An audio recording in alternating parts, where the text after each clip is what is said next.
Calvary స్వరము నీ కొరకే, కల్వరి స్వరము నీ కొరకే.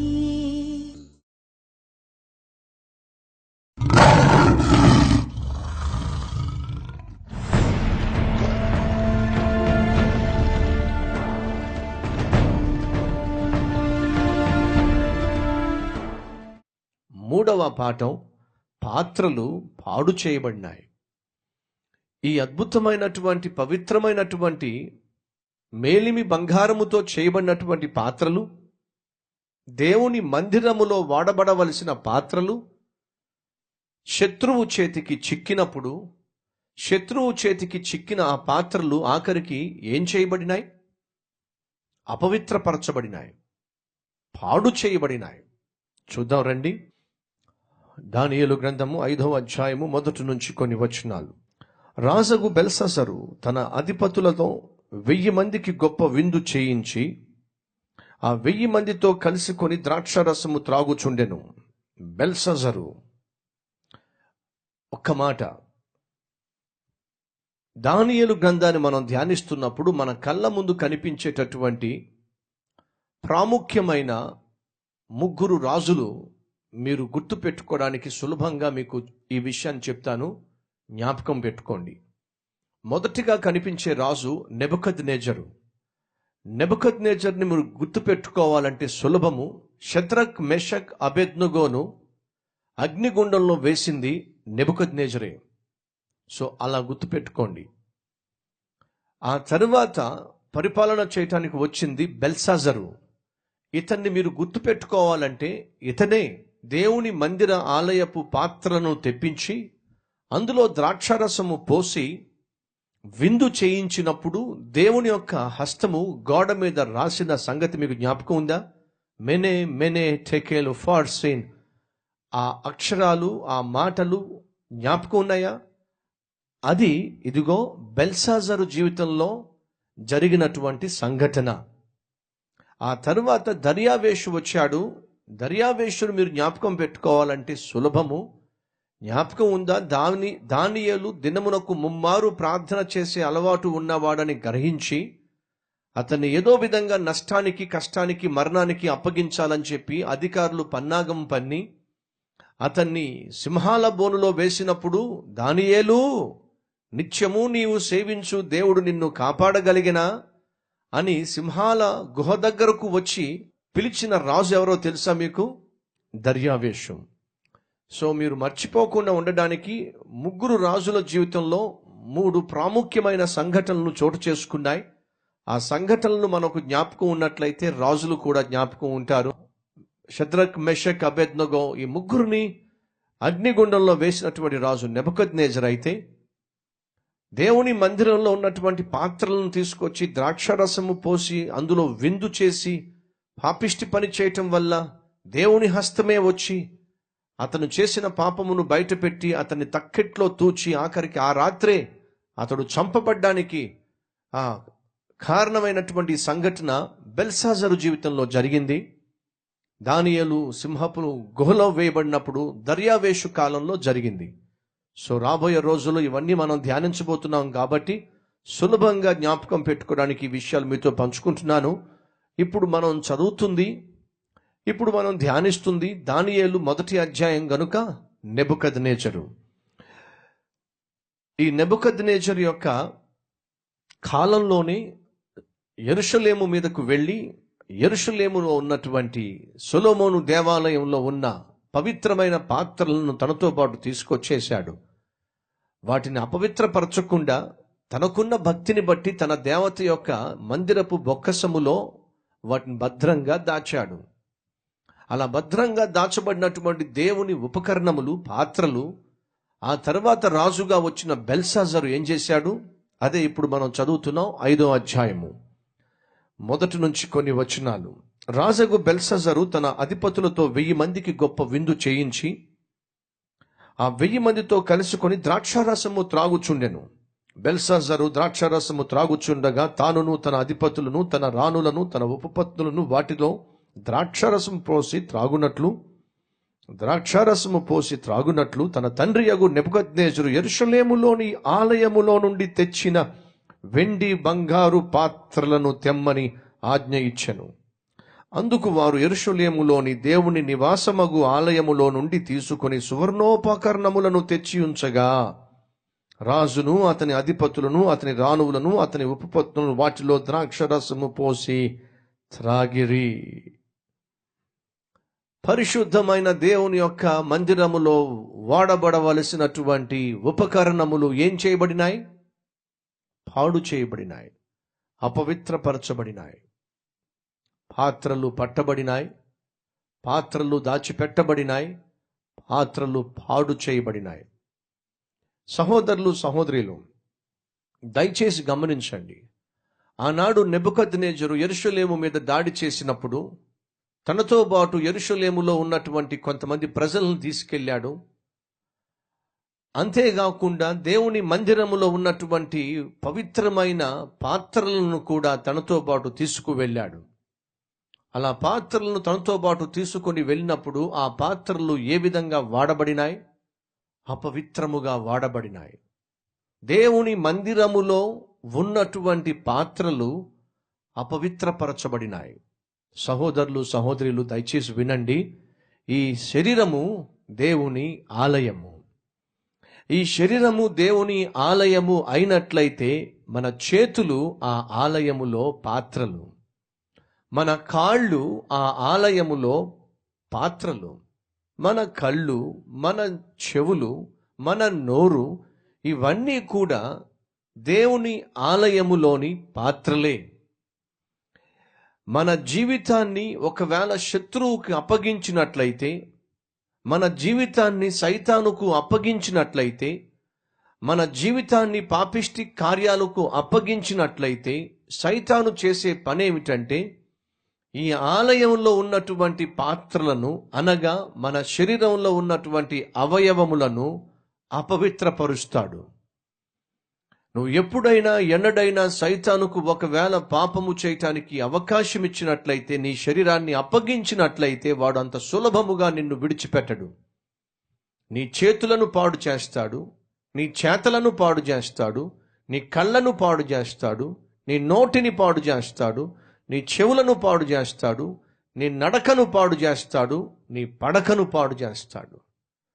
అందుకే దేవుడు సెలవిచ్చాడు, అపవాదికి చోటు ఇవ్వద్దు, అసలు వాడికి అవకాశం ఇవ్వద్దు. ఏ విషయంలోనూ సైతానుకు మీరు అవకాశం ఇవ్వకండి. ఒకవేళ మీరు అవకాశం ఇచ్చినట్లయితే వాడు మిమ్మల్ని బానిసగా చేసి పడేస్తాడు. దేవుని ఆలయమైనటువంటి ఈ శరీరాన్ని, ఆ శరీరంలో ఉన్నటువంటి పాత్రలైనటువంటి ప్రతి అవయవాన్ని వాడు పాడు చేసి పడేస్తాడు. దయచేసి మీ బైబిల్ ఒక్కసారి తెరవండి. కొరింథీయులకు రాసిన మొదటి పత్రిక 6వ అధ్యాయము 15వ వచనము. మీ దేహములు క్రీస్తునకు అవయవములై ఉన్నవని మీరు ఎరుగరా? మీ దేహములు క్రీస్తునకు అవయవములై ఉన్నవని మీరు ఎరుగరా?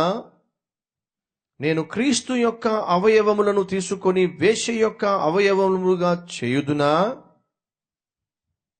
అదెంత మాత్రమును తగదు. వేశ్యతో కలుసుకొనువాడు దానితో ఏకదేహమై ఉన్నాడని మీరు ఎరుగరా? వారిద్దరూ ఏక శరీరమై ఉందురు అని మోషే చెప్పుచున్నాడు గదా. అటువలే ప్రభువుతో కలుసుకొనువాడు ఆయనతో ఏకాత్మయై ఉన్నాడు. జారత్వమునకు దూరముగా పారిపోవుడి. మనుష్యుడు చేయు ప్రతి పాపము దేహమునకు వెలుపల ఉన్నది గాని జారత్వము చేయువాడు తన సొంత శరీరమునకు హానికరముగా పాపము చేయుచున్నాడు.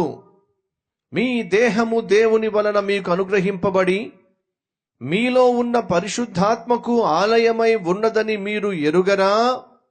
మీరు మీ సొత్తు కారు, విలువ పెట్టి కొనబడిన వారు గనుక మీ దేహముతో దేవుని మహిమపరచుడి. మీ దేహములు క్రీస్తునకు అవయవములై ఉన్నవి. ఆ క్రీస్తు యొక్క అవయవములను తీసుకొని వెళ్ళి వేశ్య అవయవములుగా మీరు ఎలా మారుస్తారు?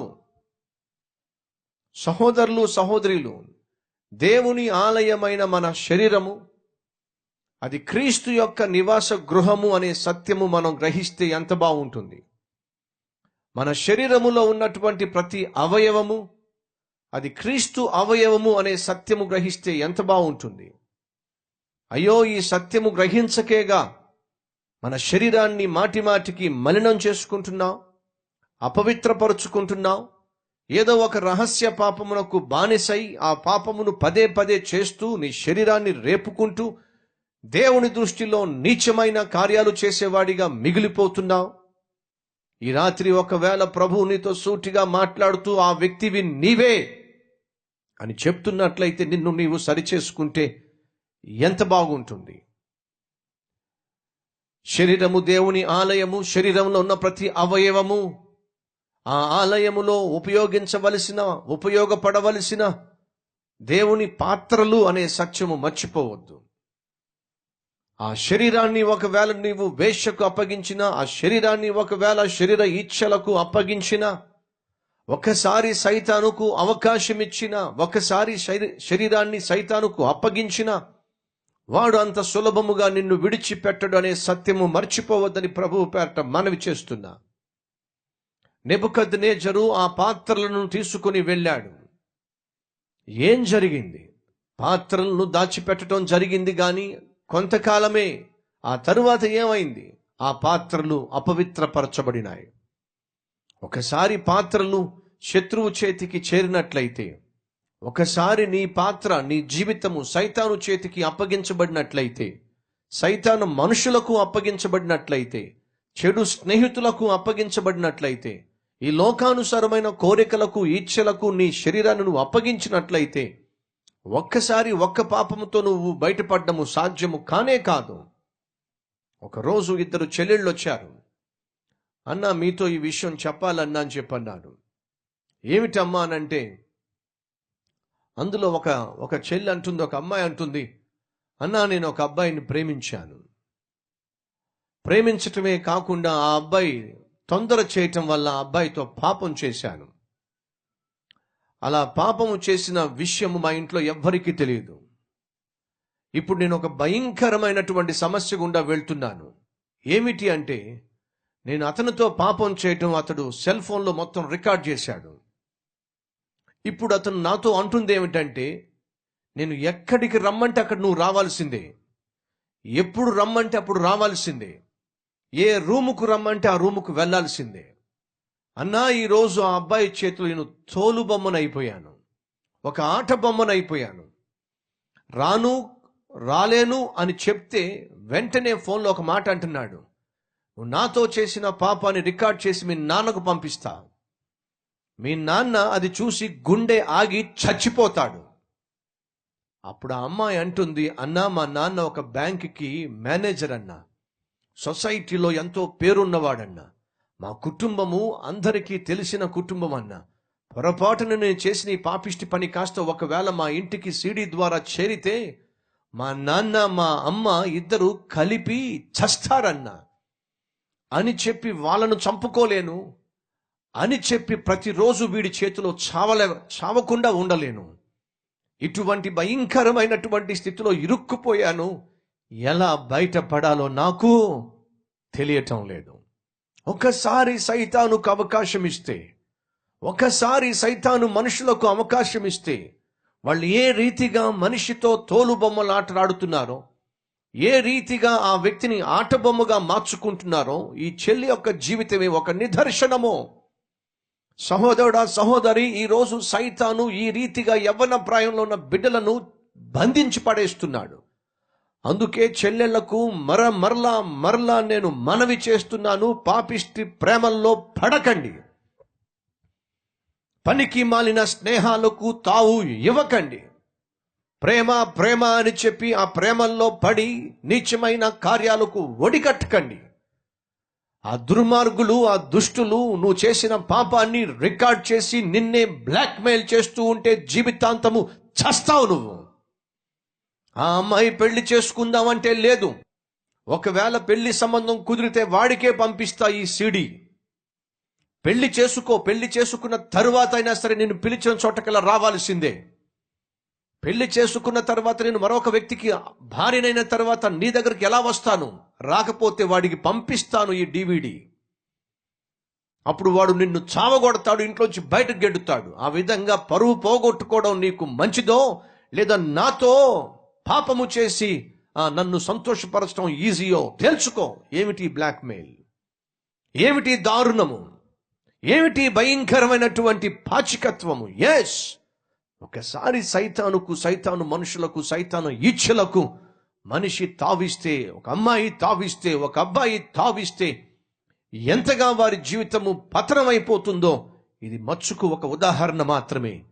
కాబట్టి సహోదరులు, సహోదరులు, దయచేసి గమనించండి. ఆనాడు పవిత్రమైనటువంటి పాత్రలు, దేవుని మందిరములో ఉపయోగించవలసినటువంటి పాత్రలు ఎంతగా అపవిత్రపరచబడుతున్నాయంటే ఆఖరికి వాళ్ళందరూ కలిసి కూర్చొని త్రాగి తందనాలాడుతున్నారు. అలా తాగి తందనాలాడుతున్నప్పుడు వాళ్లకు ఏ పాత్రలు కావాల్సి వచ్చినాయి? వాళ్ళు సంతోషించటానికి, వాళ్ళు ఆనందించటానికి ఏ పాత్ర కావాల్సి వచ్చింది? పవిత్రమైన పాత్రలు కావాల్సి వచ్చింది. సహోదరులు, సహోదరులు, దయచేసి వినండి. ఈరోజు ఈ లోకము, పాపిష్టి లోకము సైతాను చేతిలో ఉంది. సైతాను చేతిలో ఉన్న ఈ లోకము, సైతాను చేతిలో ఉన్నటువంటి మనుషులు, వారు చేస్తున్నటువంటి పాపిష్టి కార్యాలకు పావులు కావాలి, ఉపయోగపడే మనుషులు కావాలి. సైతాను ఎరవేస్తున్నాడు, సైతాను వెతుకుతున్నాడు. ఎవరి కొరకు? ఎవరిని మృంగుదునా అని చెప్పి. ఎవరి చుట్టూ? దేవుని బిడ్డలమైన మన చుట్టూ. దేనికోసం? దేవునికి దూరం చేయటం కోసం. దేవుని బిడ్డలమైన మనలను, దేవుని కొరకు జీవించాలని ఆశపడుతున్న మనలను, దేవుని ఆలయముగా మన శరీరాన్ని భావిస్తున్నాము కాబట్టి ఈ శరీరాన్ని మలినం చేయటానికి, ఈ శరీరాన్ని అపవిత్రపరచటానికి సైతాను వాడుకుంటున్న మనుషుల చేతికి మన శరీరాన్ని అప్పగించి పాడు చేయటానికి వాడు కంకణం కట్టుకున్నాడు.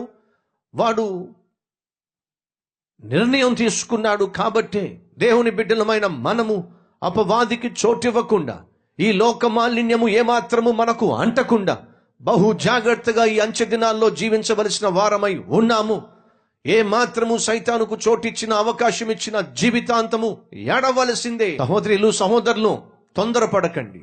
ఆర్థికంగా ఇబ్బందులున్నాయని, కష్టాలున్నాయని, కరువు ఇంటిలో పరిపాలన చేస్తుందని, చేతిలో చిల్లి గవ్వలేదని తొందరపాటు చర్యలు చేయమాకండి. తొందరపాటు క్రియలు చేయమాకండి. తొందరపడి పాపానికి తావివ్వమాకండి. తొందరపడి యవన ఇచ్చలకు లొంగిపోమాకండి. ఎంతో మంది తయారయ్యారు, ఎంతో మంది బయలుదేరారు. హైదరాబాద్ కోసం, ఉద్యోగాల కోసం వచ్చినప్పుడు, ఉద్యోగాలు దొరక్క అమ్మాయిలు అల్లాడిపోతున్నప్పుడు, కొంతమంది పనికి మాని వాళ్ళు సులభంగా నీకు ఉద్యోగం ఇప్పిస్తాం రా, నెలకి ఈజీగా 50,000 60,000 సంపాదించవచ్చు రా, మేం చెప్పినట్టుగా చేయి అని చెప్పి ఆఖరికి ఈ అమాయకమైనటువంటి అమ్మాయిలను వేశ్యల కొంపలకు తీసుకెళ్దాం, బ్రోతల్ హౌస్లకు తీసుకెళ్దాం. ఆ అమాయక అమ్మాయిల్ని ఇటువంటి భయంకరమైనటువంటి ఉచ్చుల్లోకి, కుచ్చుల్లోకి ఈడ్చుకుపోవడం అనేక సందర్భాల్లో జరుగుతున్నటువంటి సంఘటనలు. జాగ్రత్త, యవ్వన చెల్లెళ్ళో, తమ్ముళ్ళో కష్టాల్లో ఉన్నారని చెప్పి, ఆర్థికంగా ఇబ్బందుల్లో ఉన్నారని చెప్పి, ఇంటి దగ్గర ఉన్నటువంటి తల్లికి తండ్రికి ఆరోగ్యం బాగోలేదని చెప్పి, తమ్ముడిని చెల్లిని చదివించవలసినటువంటి బాధ్యత నీ మీద ఉన్నదని చెప్పి, ఇక్కడికి వచ్చిన తర్వాత సరైన ఉద్యోగం లేక, వాళ్ళకి ఎటువంటి సహాయం పంపించలేక, అన్యాయంగానో అక్రమముగానో మరొక విధానంలోనో సంపాదించాలని ప్రయత్నం చేయొద్దు. నీచమైన కార్యాలకు ఒడిగట్టి నిన్ను, నీ జీవితాన్ని, శరీరాన్ని అమ్ముకోవద్దు. అలా అమ్ముకున్నట్లయితే జీవితాంతం ఏడవాల్సిందే. అక్రమముగా సంపాదించిన, అక్రమముగా జీవించిన, అక్రమ కార్యకలాపాలకు, అక్రమ సంబంధాలకు ఒకవేళ నీ జీవితంలో తావిచ్చిన, జీవితాంతము దానికి వెల చెల్లించవలసిన వాడివై ఉన్నావు. పవిత్రమైనటువంటి పాత్రను అపవిత్రపరిచాడు బెల్షాజరు. పవిత్రమైనటువంటి దేవుని ఉపకరణములను అపవిత్రమైన కార్యకలాపాల కొరకు వాడడానికి తెగించాడు బెల్షాజరు. ఆ పవిత్రమైనటువంటి పాత్రను అపవిత్రపరిచినప్పుడు దేవుడు చూస్తూ ఉండలేకపోయాడు.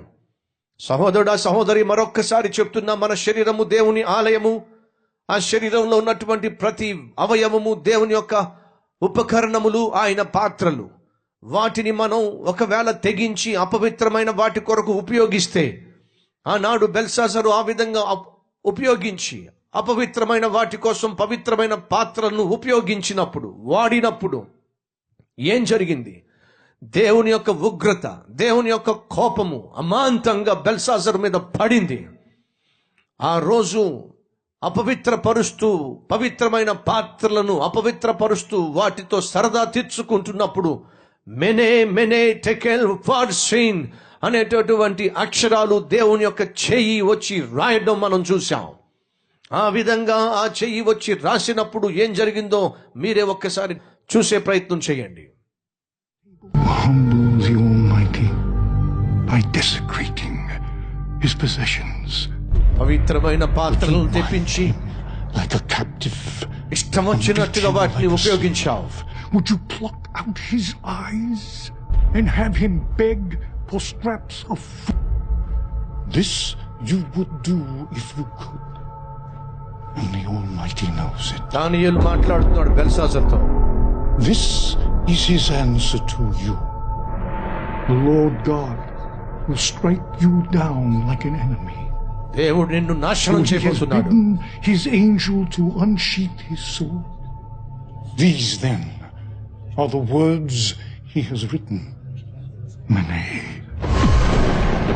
God has numbered the days of your reign. మెనే అనగాని దినములు దేవుడు లెక్కించాడు. Tekel.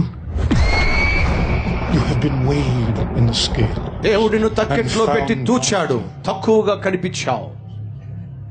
Sin. Your kingdom is divided. నీ రాజ్యము నీ చేతిలో నుంచి తొలగించబడుతుంది.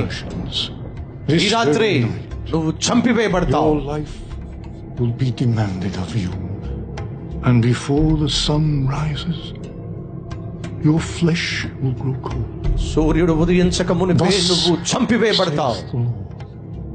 Your line is ended. Your rule is over. Your kingship is no more.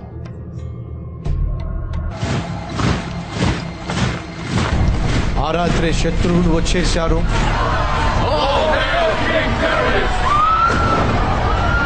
సైన్యం వచ్చేసింది. I am King Belshazzar of the Babylonians. నేను బెల్షాజరు రాజును, వదలండి. Never. ఆ రాత్రికి రాత్రి బెల్షాజరు చంపివేయబడ్డాడు. కారణము, పాత్రలు పాడు చేయబడినాయి. పవిత్రమైనటువంటి దేవుని మందిరములో వాడబడుతున్నటువంటి పాత్రలు అపవిత్రపరచబడినాయి. సేవలో పాలు పంచుకుంటున్న సిఎస్టీ బ్రదర్స్, అలాగే సిస్టర్స్, పరిచర్యలో పాలు పంచుకుంటున్నటువంటి సంపూర్ణ సేవకులు, సేవకురాండ్రు, బైబిల్ కాలేజీలో చదువుతున్నటువంటి తమ్ముళ్ళు, పవిత్రమైన దేవాలయములో వాడబడుతున్న మనము అపవిత్రతకు తావిస్తే, ప్రతి వారము క్రమము తప్పకుండా దేవుని మందిరానికి వచ్చి వాక్యము ద్వారా మన జీవితాలను క్రీస్తు రూపములోనికి మార్చుకోవాలి అని ఆశిస్తున్న సహోదరి సహోదరులు, ఒకవైపు మన దేహము దేవుని మందిరము, ఒకవైపు మన దేహంలో ఉన్న ప్రతి అవయవము దేవుడు ఉపయోగించుకునేటటువంటి ఉపకరణములు, ఒకవైపు సేవలో పాలు పంచుకుంటున్న మనము వాడబడుతున్నటువంటి పాత్రలము. ఈ వాడబడుతున్న మనము సేవలో పాత్రలము గనుక ఈ సేవలో వాడబడవలసినటువంటి పాత్రలు అపవిత్రమైన వాటి కొరకు వాడబడ్డానికి వీల్లేదు.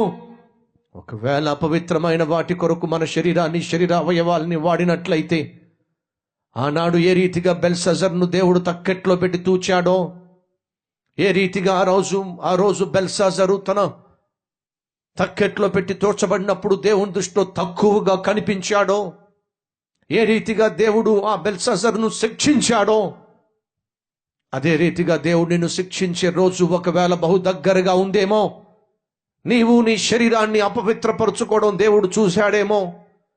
నీ శరీరాన్ని నీచమైన కార్యాలకు అప్పగించుకొని ఏమీ కానట్టుగా, ఏమీ జరగనట్టుగా అమాయకంగా నువ్వు ముఖం పెడుతూ నువ్వు జీవిస్తున్నావేమో. ఒకవైపు మనుషులను, నీ తల్లిని తండ్రిని మోసం చేస్తున్నావేమో. మనుషుల్ని మోసం చేయొచ్చు, కన్నవారిని మోసం చేయొచ్చు, నువ్వు చుట్టూ ఉన్నవారిని మోసం చేయొచ్చు, కానీ సమస్తము చూస్తున్నటువంటి దేవుణ్ణి మాత్రము ఏ ఒక్కరూ మోసం చేయలేరు. కాబట్టి ఈరోజు ఒకవేళ మన శరీరము అనే దేవుని ఆలయములో మన అవయవములు అనే దేవుని ఉపకరణములు అపవిత్రపరచబడినట్లయితే, అపవిత్రమైన కార్యముల కొరకు వాడబడుతున్నట్లయితే, ఈరోజు దేవుని సన్నిధిలో పశ్చాత్తాపడదామా? దేవుని సన్నిధిలో క్షమాపణ కోరదామా? క్షమాపణ కోరి ఈ రాత్రి కనికరము పొందుకొని ఇక నుంచి అయినా నూతన వ్యక్తిగా, దేవుని బిడ్డగా జీవించటానికి నిన్ను నీవు అప్పగించుకుంటావా? అలా కాని పక్షంలో ఏ శిక్ష అయితే బెల్షస్సరు మీద పడిందో, ఒకవేళ ఆ శిక్ష నీ మీద పడినట్లయితే నిన్నెవ్వరూ తప్పించలేరు అనే సత్యము గ్రహించి ప్రభువు కనికరం ఈ రాత్రి కోరతావా? Let us pray. ప్రార్థన చేద్దాం. ప్రతి ఒక్కరు తలలు వంచండి.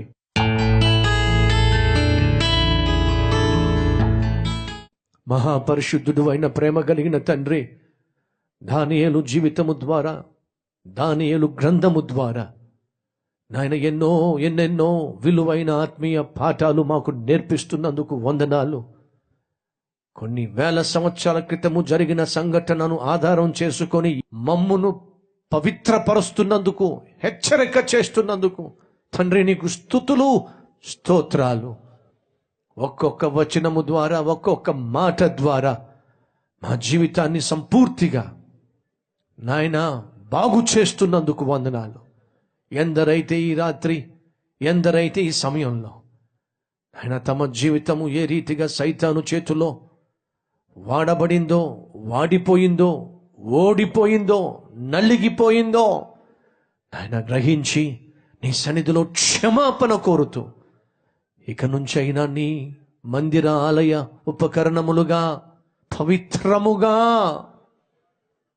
నిన్ను సేవించుటకును, నీ కొరకు జీవించుటకును నాయన మా అందరికీ అట్టి కృపను దయచేయమని యేసయ్య పేరట వేడుకుంటున్నాము తండ్రి. ఆమేన్.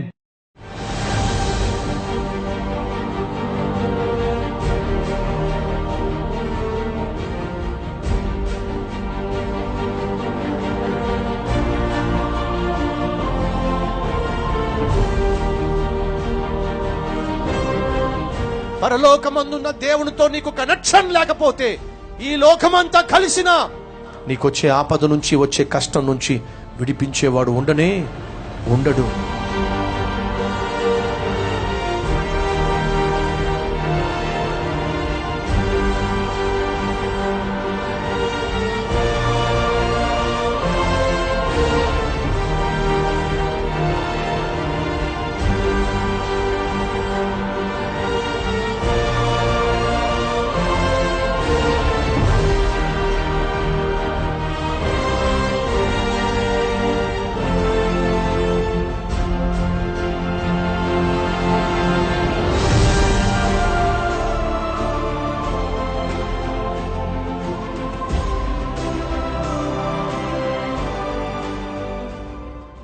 నా పేరు సుమన్ అండి. ఈ 40 రోజుల ఉపవాస ప్రార్థనలో నా ఉద్యోగంలో నేను ఎన్నో కష్టాలు పడి, ఎన్నో ఇబ్బందులు పడి దేవుని ప్రార్థిస్తూ వచ్చాను. దేవుడు జీవముగల దేవుడు. 20 రోజులలోనే నా దేవుడు నాకున్న పెద్ద సమస్య నుంచి నన్ను బయటకు తీసుకొచ్చాడు. అద్భుత రీతిగా నన్ను కాపాడాడు. ఇక్కడ ఉద్యోగాలు రాక, నా సర్టిఫికెట్ ఇక్కడ గవర్నమెంట్ లో రిజిస్ట్రేషన్ కాక చాలా ఇబ్బందులు పడేవాడిని. గత 8 సంవత్సరాలుగా నేను రిజిస్ట్రేషన్ కాక ఇబ్బంది పడుతున్నాను. ఎన్నో రకాలుగా ఆఫీసుకు వెళ్లి ఎన్నోసార్లు దాని చుట్టూ తిరిగి ఏడ్చుకుని ఎన్నోసార్లు నేను, మా నాన్నగారు బాధపడ్డాను. ఈ 20 రోజుల ఉపవాస ప్రార్థనలోనే అద్భుత కార్యం నా జీవితంలో చేసి ఆ సర్టిఫికెట్ రిజిస్ట్రేషన్ చేయించాడు. ఇందుకు నేను దేవునికి జీవితాంతము నా హృదయాన్ని నేను సమర్పించుకుని ఆయన మార్గంలో నేను నడుస్తానని, ఆయన వెంబడిస్తానని ఆయన దగ్గర తీర్మానం తీసుకున్నాను. ఈ వాక్ విన్నాక చాలా మార్పు నాలో వచ్చింది. నా జీవితంలో చాలా తెలుసుకున్నాను. నేను నా భర్తకి అయితే ఉద్యోగం పోయింది. మళ్ళీ ఆసారే పిలవాలని నేను ప్రార్థన చేశాను ఉపవాస కూడుకులో. మళ్ళీ పిలిచి ఇచ్చారు, నిన్నే ఇచ్చారు. దాన్ని బట్టి దేవుడికి ఎంతో వందనాలు చెల్లించుకుంటున్నాను. నేను దేవుని మార్గం ఏంటో అనేది ఈ 40 days లో చాలా నేర్చుకున్నటువంటి విషయాలు. నేను ఎన్నో చర్చిలకు వెళ్ళాను, ఎన్నో మెసేజ్లు కూడా ఉన్నాను, కానీ ఇంతటి ఆనందం గాని, ఇంత మానసిక ప్రశాంతత గాని నాకు ఎప్పుడు అనిపించలేదు. దేవుని యొక్క ప్రేమ పొందితే ఏ విధంగా ఉంటున్నానో ఆ మానసిక ప్రశాంతత ఏంటో అర్థమైంది. Address Calvary, post box number 30, Kukatpally, Hyderabad 72.